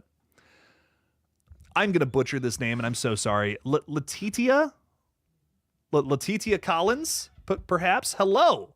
Welcome in. Thanks for hanging out with us. Thanks for talking a little horror. I know we've kind of the conversation is certainly derailed, but if you're excited for I Know What You Did Last Summer, let me know down in the comments below. Tell me what you're excited for or what you want to get into in terms of topics. What do you think this film's what's gonna entail here? Mama Bear Kylie saying, what do you think of do-it-yourself horror movies? I've made a couple myself, and I love them. I think that's where you get a lot of the most original stuff these days is the low-budget, weird stuff. These tend to be my favorite horror films of the year typically is when we get these weird little like Shudder or Tubi movies where it's like they're just trying out this very different concept. That to me that's what I want to see the most in new horror flicks. There's this movie out this year that I just loved. I just had so much love for this film. It was so weird. And it was deeply disturbing too. I felt like it was very inspired by a lot of great J-horror flicks. It's called Grafted, and I cannot stress how much this one needs to be seen. It feels like the weird younger cousin of The Substance. It kind of is hitting on some similar themes, but just very tonally very different, though, is what I liked about it. Man, I can't stress enough how much I love Grafted. If you have not seen this one, it feels a little low budget. You know, I think it has that low budget feel to it, but in a good way. I don't know. Great concept, really fun things going on there. So some awesome stuff in that one for sure. Really gross, lots of body horror. Dave Sim is saying, Jake, I've never seen the third I Know What You Did Last Summer. I've always heard terrible, terrible things. But sometimes terrible is great. Do you think it's worth a watch? I know the new one is going to ignore it. I think my problem with it is, so here's a great place to start with that film. There's a lot of obvious flaws from it, but like in terms of concept, like what's the big thing that what's the big issue with this one? We've always talked on this page about how much we love that the Scream films, I should say, aren't supernatural. You know, it's really just, when we boil it down, it's just the terror of a guy underneath a mask. It's somebody in your life coming after you, trying to kill you. And that's terrifying in terms of concept. You don't need anything more than that when it comes to just creating a great slasher. And unfortunately, I Always Know What You Did Last Summer takes the franchise into supernatural territory. And it just doesn't work. It just does not work, in my opinion. But I see Samantha Robinson actually really enjoyed that one. So maybe it works for some people.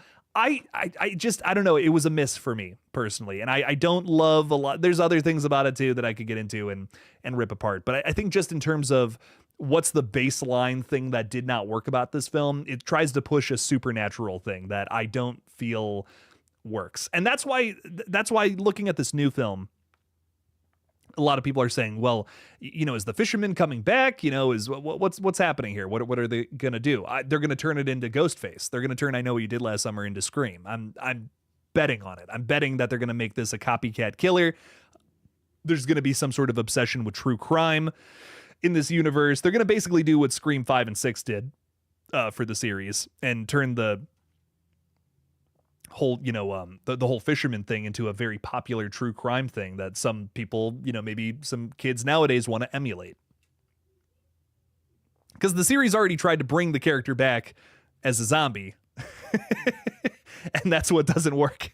I don't even like, if I'm spoiling the movie for you, I don't know. I don't even know if it's that big of a reveal or anything, but I just remember watching it and just being like, what's going on? You know, what's happening here? But again, not trying to shit on anybody else's take. If you enjoyed that film, rock on. It's I think it does have some fun moments overall. But I don't know. Not the direction I feel that series needed personally. Mr. Rick is joining us. What's up, Mr. Rick? How's it going? You were referenced in today's gaming video over on GullGotha, by the way.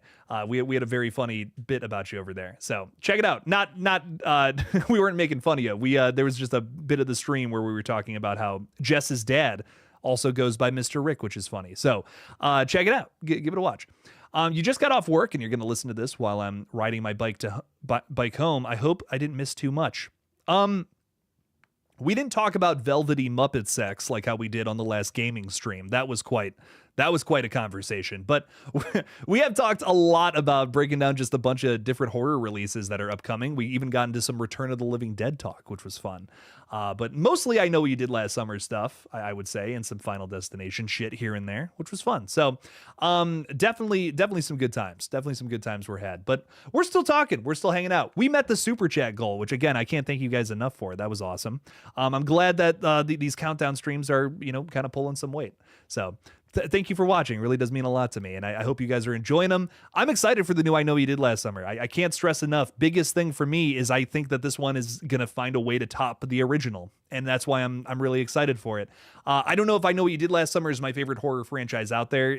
I think it's got some rough patches, maybe not my favorite, but I'm always excited to see when a new movie in a ongoing franchise can find a way to top something from the original, and that's why I'm really intrigued by this one. That's why I'm quite excited to see what this one is going to do to maybe push past that. The opening incident, for instance, is my biggest thing. I think they're going to have a bigger, a crazier accident at the opening, which will maybe make a little more sense in context. So I'm quite excited to see what they end up doing there. Blindside is hanging out with us too, saying, "Hey bro, just finished up at the gym, listening to you while bench pressing 225 pounds. Be careful." Oh my God, I really hope you have a spotter. I really, really, really hope you have a spotter. Dear God, you're my motivation, Jake. That makes me so happy. Just do one more if you're listening to this right now. One more. Come on. You got it in you, Blindside. And if you don't, that's perfectly fine too. But that is fantastic. Wow. I need to get back in the gym. I have not been in a little while. Things have gotten busy. We are trying to monetize that gaming page, and it has been a lot of work. But oh my God, we're making it happen. So I'm not just laying around doing nothing. You know what I mean? I think that's so important. That's a very important thing. As long as you're always pushing towards something, you're successful. That's what I'll say. As long as you're always trying to make something happen, you're a successful human being. That's where I'm at with it. But rock on. A Krenich, we are getting a Ready or Not sequel, and it has maybe the coolest cast of characters I've ever seen in my entire life. So new additions are Catherine Newton, which is great. Samara Weaving's coming back, of course. So Catherine Newton for new additions, Sarah Michelle Gellar, and David Cronenberg, on top of some other people, of course. But what the fuck? This has one of the coolest cast of characters I've seen in a horror sequel. Yeah, bottom line, it has one of the coolest casts. I'm very excited for it, a ton. Highly anticipated. Speaking of highly anticipated releases, Jake, what's your most anticipated movie for the last half of the year? Oh, man, that's tough. I have a lot of ones for June, but that's technically not last half of the year. But June is going to be maybe an even bigger month for me personally than May was. And this has been a good month for horror films, man. Wow, some really good releases this year. Or this month, I should say. But next month, oh man, 28 years later, I'm really excited for the new Jurassic World. Technically not horror, it's horror adjacent, but I'm really excited for it nonetheless. Those two especially, like I cannot wait for. That Dangerous Animals sounds like it's going to be like maybe a sleeper hit, so I'm really excited for that one. Back half of the year, though, I'm really trying to think. What am I the most excited for? Probably, I'm really excited for that Together movie, but I'm hearing it's a ripoff of another film, which makes me really upset. It looks really good, though. It has a really solid trailer. But if it's a ripoff of something else, that kind of bums me out, you know? But I'm still gonna see it. Still gonna give it a watch for sure. Man, that's so tough. Honestly, the movies I was the most anticipating are coming out in the front half of the year. Like we're getting through them. I'm gonna be honest. In the next couple of months, I'm excited for I Know What You Did Last Summer because I really do feel like it has the potential to top the first one, at least for me personally. So I'm quite excited for that. But it might be a miss. So this is gonna be a hit or miss. I'll tell you that right now. I Know What You Did Last Summer, and I hope it's a hit. We have had some disappointments this year, which has been rough. But 2025, it's been a solid year for horror films, man. I'll tell you what. I'll get back to you on that one because I really got to think. What else do we got going on? Black Phone 2, I'm excited for. I'm definitely excited to see what they end up doing with that. Might be a miss though. Megan 2, another one I feel like could be a miss. Black Phone 2 and Megan 2, I feel like are both just doing some really weird shit that I don't know if it's going to work. Megan 2, I don't think is going to work. Black Phone 2, though, I think could. So that's my early predictions on those. I feel like one's going to be a hit, one is not. But some really interesting releases coming out this year.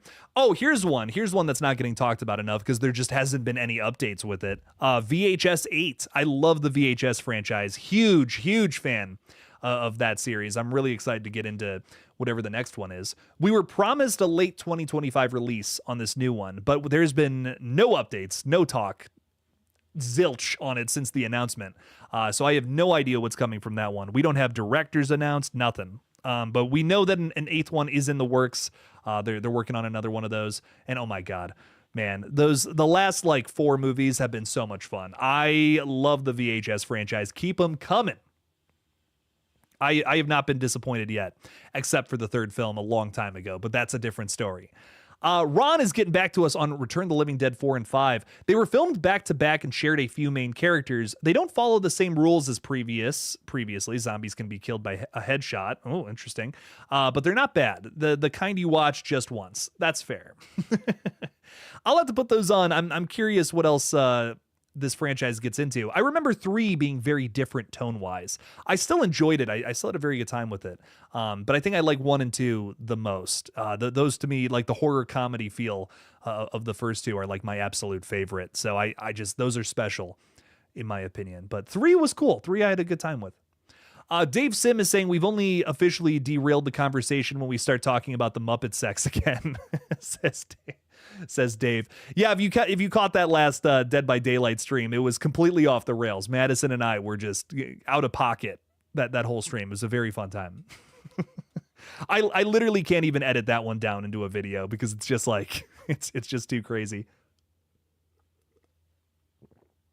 A. Krenich is really excited for Ready or Not 2. It sounds like a great cast. It does. It sounds like it's going to be a special one for sure. Really excited to see what they do with that sequel. Picky Piggy is also bringing up Thanksgiving 2. I almost forgot about that one. We haven't had any updates on that either. I think Nell Verlack, who's the star of the first one, just said something about it, saying that it's going to be fun. So I think that was like our really only big update, which is kind of rough, kind of wild. So. Joe Bedgret's excited about more VHS movies. Those are so much. They're so much fun. Oh my God, VHS Beyond was just a blast. The last movie that might be my favorite of the entire franchise. VHS Beyond, the 7th entry. Every single one was great. I don't know. Every single segment in that one really did it for me. So I'm excited to see what else comes from that. My last VHS video, which was on Beyond last October, I said I would love to see a few different directors tackle one of these segments. And one of them, who I feel like is an obvious choice at this point, if they don't get him on it, I'd be shocked, is Damien Leone. I would love to see Damien do a VHS segment. I love the Terrifier series. If you've been watching this channel for a while now, I've been covering the Terrifier movies since the second film. I want to see what's going on with Damien Leone outside of the world of Terrifier. I want to see what else he can do. And throwing a found footage short film at him, like that's the project he's got to do. That would just interest me so much. What would he do with that? That'd be so interesting to me. So would love to see what Damien's cooking up besides Terrifier. Don't get me wrong, love Art the Clown. Always down for some more art, but I want to see what else this guy's got up his sleeve. It's a big question that a lot of us have about Damien Leone. What else can he do? And it's something I would love to see answered, especially in a very weird but safe place like VHS, where you can kind of explore any bizarre idea you might have that maybe a full feature length just wouldn't lend itself to. So I would love to see one of Damien's bizarre concepts get explored there for sure. Oh, Samantha's talking about one of my favorite movies from last year, Mr. Crockett, the slasher version of Mr. Rogers. Mr. Crockett ranked number 3 from horror films of 2024 for me personally. That is like a sleeper hit, dark horse of last year. I just loved that film to death. I don't know. Mr. Crockett rocked so hard. I think that the guy that did that movie, his name is Brandon something. I can't remember his full name. That guy should do the next Nightmare on Elm Street. I am dead serious. That is how much I loved this film. It's kind of his own unique, like, Adult Swim version of Nightmare on Elm Street is how I feel about it. Obviously, hitting on some Mr. Rogers tropes, of course, too, but make it a slasher. I just feel like if you applied that same energy to a new Nightmare on Elm Street, that would be so fucking awesome. That would work so well, in my opinion. So, would love to see that guy do Nightmare on Elm Street. That'd be awesome. Joe Beckgret is saying my old job had one of those boxes like in Mr. Crockett. Oh my God. Don't open it. Don't get into that. That's wild. Webs I Love 1122 saying, sorry I had to pick up my daughters. Ryan Coogler stated in an interview, you're all good, don't worry about it. Ryan Coogler stated in an interview that From Dusk Till Dawn was one of the biggest influences for Sinners. Found that is interesting. What have I missed? Just horror talk, typical horror talk, that one thing or the other. Also some velvety Muppet sex. You did miss that, but that's okay. You'll definitely get more of that on these streams, that's for sure. But yeah, you can tell that Sinners is totally inspired by that film. But I just feel like we're hitting on two different things, right? We're hitting on two totally different topics. It's vampires at a bar, but I mean, period piece, totally different time period, totally different things to say. I feel tones are totally different in terms of different films. It definitely lends itself to liking one more than the other for sure. But I don't know. I feel like they're different enough films. You're allowed to stand on the shoulders of giants. I don't think that should be a criticism of the flick, I guess is my point. Samantha Robinson is saying, would love to see Damien's take on A Nightmare on Elm Street. That would be fun. Especially after Terrifier 2 is so nightmare coded, man. Oh my God. There you go. See another film that totally stands on the shoulders of giants. Terrifier 2 is so, it's so inspired by Nightmare on Elm Street, I feel. The entire dream sequence is so Nightmare 3, but I love it. I think it's a great use of that, and having that in your back pocket. And even the opening scene of the first Terrifier is a direct homage to the beginning of A Nightmare on Elm Street, where Freddy's building his glove. We see Art the Clown nailing his weapon together. It's shot exactly the same way as the original A Nightmare on Elm Street. So it's cool. I love it. I really enjoy it quite a bit. But yeah, I've just always loved, I've always loved the Terrifier films. I'm quite excited for Terrifier 4. Would love to get some sort of update on that too. Would love to start talking about that one at some point here soon. So, but one more thing I want to plug before we get off the stream here is again, just go check out the gaming page. I know most of you have, but it would be really cool if we get that up to 1,000 subscribers here soon. Again, we are also live streaming there on Saturday. We might even get into a surprise repo stream this Sunday. Who knows? Anything could happen.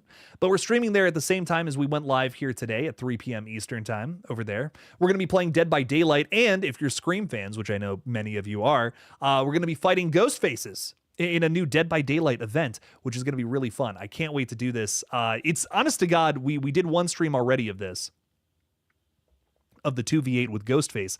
It's the best 2v8, I think, in Dead by Daylight history. They have some shit figured out. The last one that they did with the Tokyo Ghoul and all that, I think, or maybe it was before that. I don't know. Wires are getting crossed here.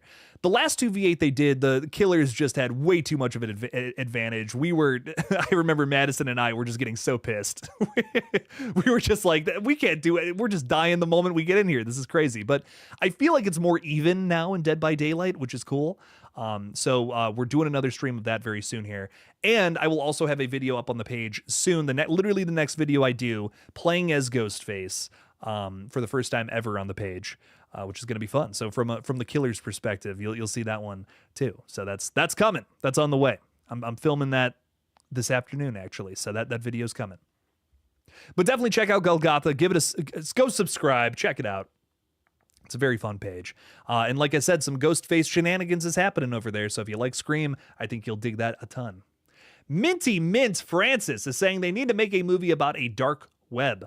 Oh my God, Francis, please tell me you're still here, because I have a movie for you. Like, you need to stop everything you're doing and watch this film. It is called The Den. It is so underground, so underrated, but so fucking scary. And it's about like the dark web. It's about, like the black market, shit like that. It is terrifying. It is such an under the radar found footage movie that nobody knows about. And you got to put this one on. The Den, look it up, like a wolf's den, DEN. Watch it. Oh my God, so good. So good. Dave Sim is saying, would you rather fast track a Nightmare on Elm Street remake or a new Friday the 13th movie? You know, Dave, see, you're saying a new Nightmare on Elm Street remake versus a new Friday the 13th movie. I would just rather watch, I would rather watch a new Nightmare on Elm Street movie. You know what I mean? Just not a remake, maybe just like a new take on it. It doesn't have to be a remake, so to say. But I think, honestly, this might be a hot take, but I think I'd rather see a new Friday the 13th, just because we're in this we're in this day and age where unrated film can go to the theater. How awesome would it be to get like a Damien Leone unrated Friday the 13th movie where the kills are uncensored? I mean, listen, I'm just going to be real. You could have Jason have his very best kills on screen. There is still potential for that after 12 movies, because the MPA, formerly MPAA, cut those kills down so bad in those original flicks. I mean, you could have the best Jason movie still to come after 12 flicks. That's insane. That's nuts is what that is. So I think there's just so much potential there. Nightmare on Elm Street, I would love a new one of those to come out. I don't think it would be unrated. I could see somebody like a James Wan doing it. Someone like Brandon Epsey, I believe his name is, from Mr. Crockett. It just came to me. Just came to my brain. I might be wrong on that, but somebody doing it in a new style, maybe modernizing it a bit, would be a lot of fun. But I think the unrated Friday the 13th is just what I'm a little more excited for. That's going to happen eventually. It is. I'm telling you, it's going to happen eventually. There's too much money to be made there for it to not. But I would love for that to happen. That would just be so exciting. So hopefully new Friday the 13th movies come about and they're unrated. That would be awesome. Mama Bear Kylie is saying, I mentioned your gaming channel on my video, the one I reacted to. Thank you for doing that. I appreciate that a ton. It really does mean a lot. We're pushing that page a ton. We would love for it to get monetized. Madison and I share the dream of having a gaming channel, like on YouTube. I've always wanted to do that since I was like a kid, and being able to make that happen alongside this page is like so exciting. Like I can't even begin to tell you. So the fact that we're already at like 800 subscribers too is nuts. Like I'm so thankful for that. You don't even know. So 200 more and then we're like a real page. So make it happen. 200 more subscribers. That's all we got to do. Minty Mint Francis, yes, the dude, you got to watch The Den. Like I am begging you to watch this, because I'm telling you, if you want like a dark web, black market horror movie, this is such a great use of it. And Joe Bad Gretz also bringing up Unfriended, the dark web, which I didn't even think about that one. Yeah, that's all. Okay. Yeah, that also hits on that too. Unfriended, those movies are fun. Those are really fun little found footage watches. You can make a horror comic book. I'm making I'm working on a found footage movie right now, which I'm excited for. And I don't know if I really hope we are able to get it made. We need funding for it though, frankly. We need some big boy budgets if we're going to make this one. And I'm just, I'm over the moon about it. I really love the concept that we're exploring. I think it's going to be a lot of fun. But the other thing I want to maybe start getting into is I finally have an idea for another fan film. And this is something I have not brought up on the page before, and I'm interestingly enough bringing it up here. I'm curious if you guys would want to see another fan film, because I told myself after Red Right Hand I wouldn't do another one unless I had a really good idea for something. And I have an idea for a new movie in a ongoing franchise that is currently in the mud. And that's why I want to do it. We made Red Right Hand because I wanted to explore new ideas in the Scream franchise, which I felt like maybe the new movies weren't getting into as much as I would like. That's why we made that film in the first place. I'm going to be so real. But now I have an idea for a franchise that kind of just hit just hit the kind of just fell into the mud. That's the clue I'll give you. I had an idea that I was like, that's too good not to pursue. I might hit that. So if you guys are interested in that, we might crowdfund it, which might end up making it my next project. So if you guys are interested, we might actually do that. We might go back to fan films for a film or two. Saying, yes, please. I love Chicken Man. Cruel ZV. Thank you so much for that. I appreciate it. Chicken Man didn't really hit as much as I would have liked to.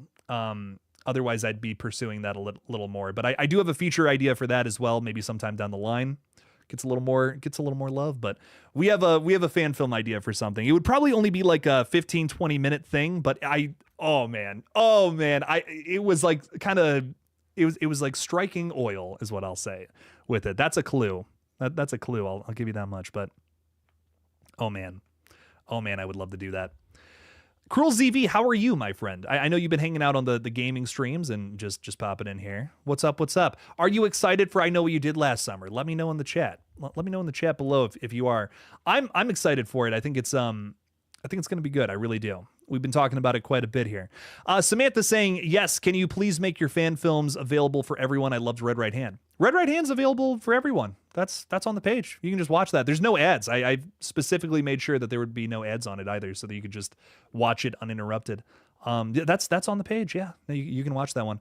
But I have another. It is a different franchise. It's not Scream. I will say that it's a different horror franchise that oh man, I had an idea that I'm like, that's okay. We might have to pursue that. That's fucking crazy, is what that is. So. Cruel ZV is saying Chicken Man was a gory fun time and there's so much more potential. The idea of what you pursued in Chicken Man was good. Thank you, dude. I will, the thing I'd want to do with the feature is expand on like the very tiny ideas that are only ever teased in the short.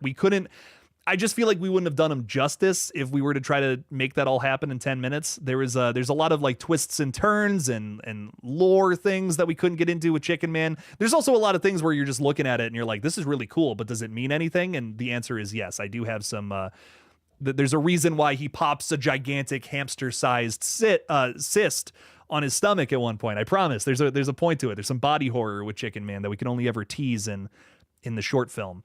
But we would love to get into in a full feature. It's a bizarre idea, and I would love to flesh it out at some point in the future. But I do have a very fun fan film that we might end up getting into first. So there's a lot of good story that could be explained with the kid. The kid is the key to all of it. Yeah, there's a lot to what's going on with the little ghost kid.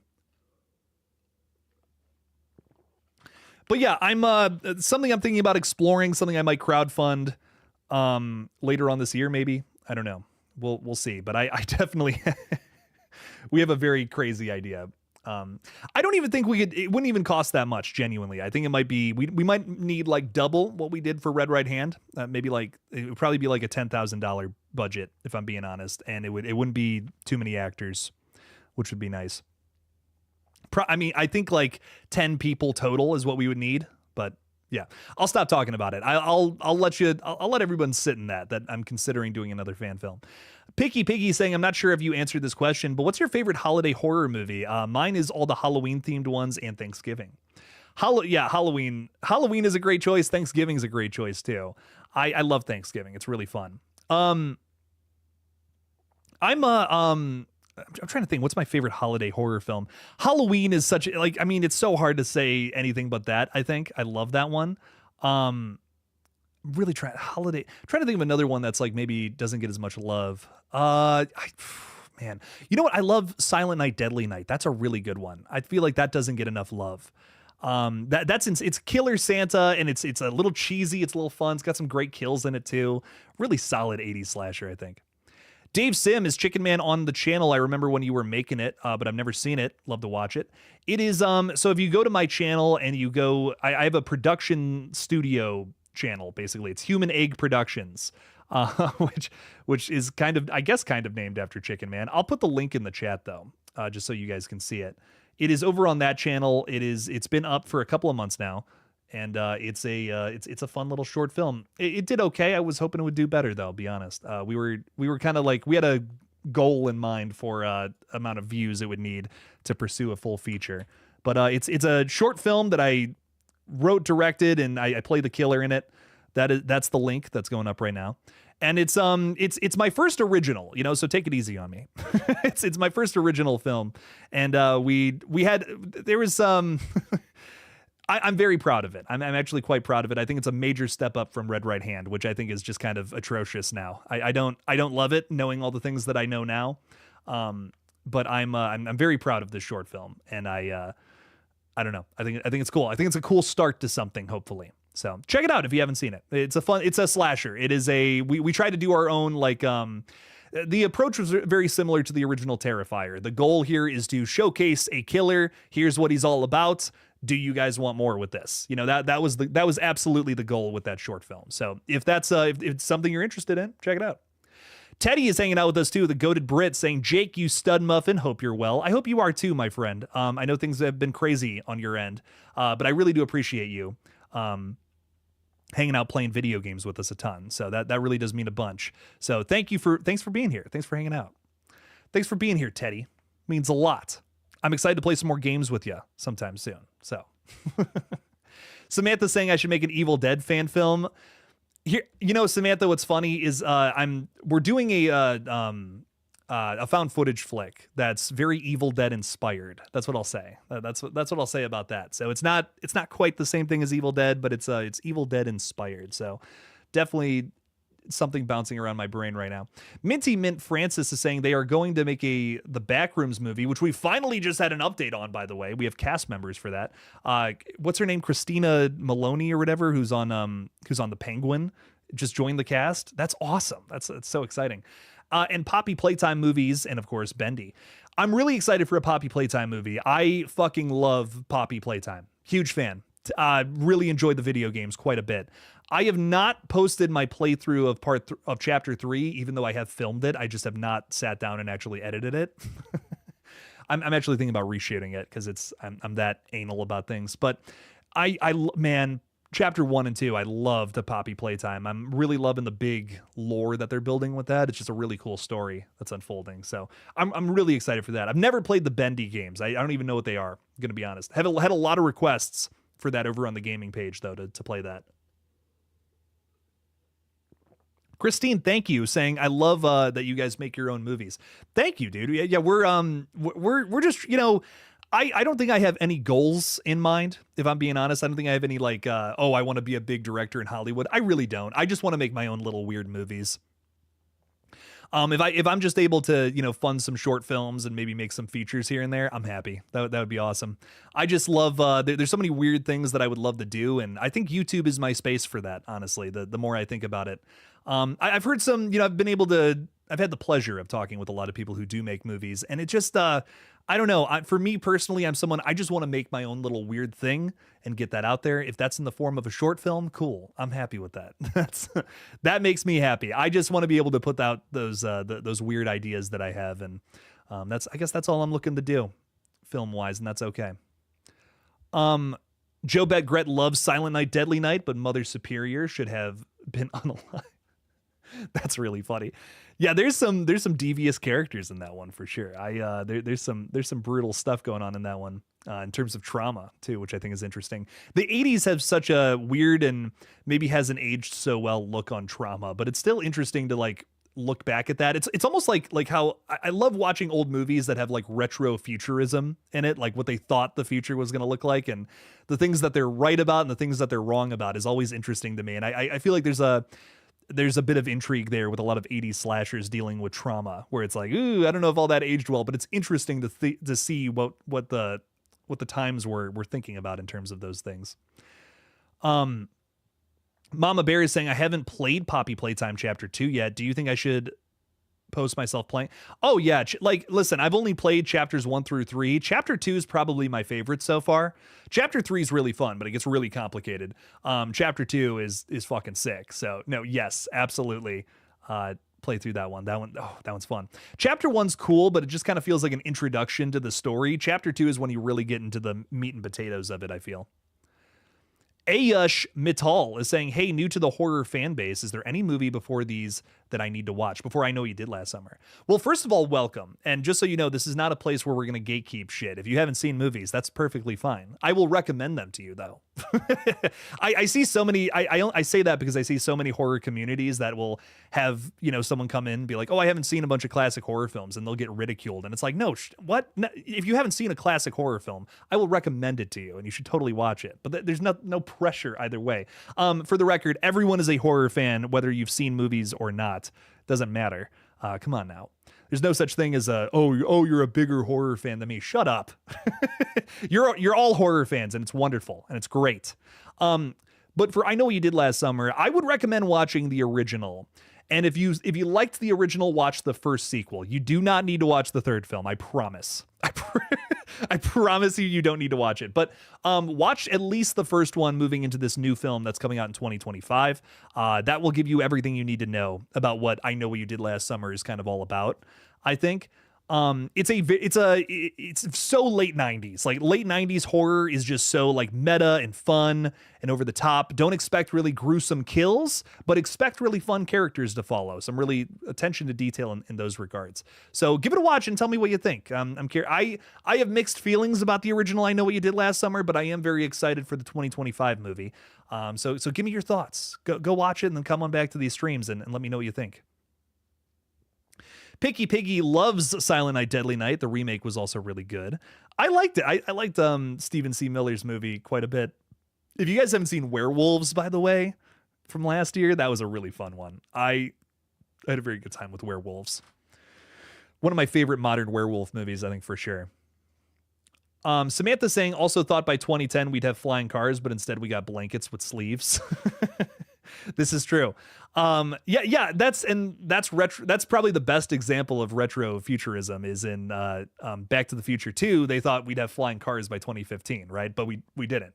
But it's fun. It's fun to go back and watch those movies and be like, oh, that's what they thought the future was going to be like. That's interesting.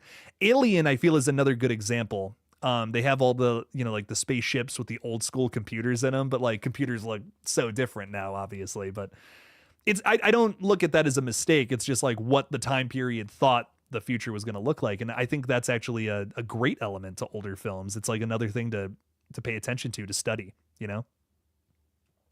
Just an interesting thing. It's cool I think just film in general is always going to has some sort of socio-political element to it that's interesting to pay attention to. It's like, what did they think of the future? What did they think of this back in that time period? And that says a lot about that era, typically.